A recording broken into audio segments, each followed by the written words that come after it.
So you had this FBA sister that, was out traveling, and they really didn't know if that FBA sister knew English or not. So they decided to start spewing some anti-black racism.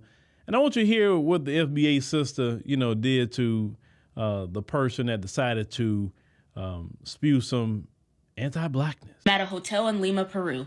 In the elevator, there is a Peruvian couple to my side, and there are 3 Canadians that get in. And I know they're Canadians because they're very loudly bragging about being from Montreal to the front desk workers. So I know they're Canadian when we get on the elevator. And I assume this dumbass was about the mind that I didn't know English.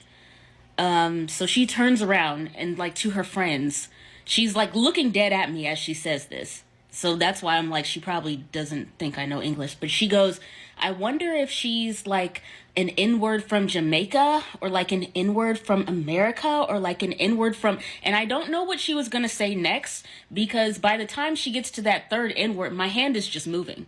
It's just moving. Allegedly, my hand is moving. And then she's fallen against the elevator door, and she's holding her face, and she's looking so confused, and the other white girl next to her is looking confused, and the white guy behind the second girl goes American. And for a second I think about responding to him, but then she's getting up again. She's getting up off the door, and she's headed toward, she's angled toward me, and I don't want that. So she ends up back against the door, don't know how, and then it's their turn to get off the elevator.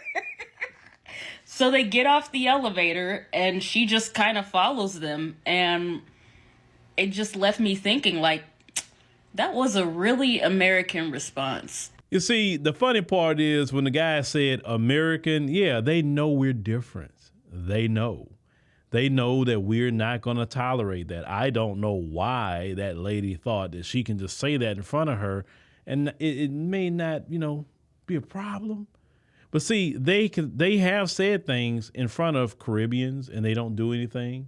They have said things in front of African people, and they don't do anything. So they don't know who you are until you open your mouth, really, if you stay quiet. Now, if she was smart, maybe she would have kept that to herself. But see, these people love to practice anti-black racism. You understand? And then when someone corrects them on their anti-black racism, then they want to act shocked. They want to act surprised. They want to act, oh my God, what are you doing? You know what you said. You formulated that thought. You let those words come out of your mouth, and you thought there may not be some sort of consequence to it.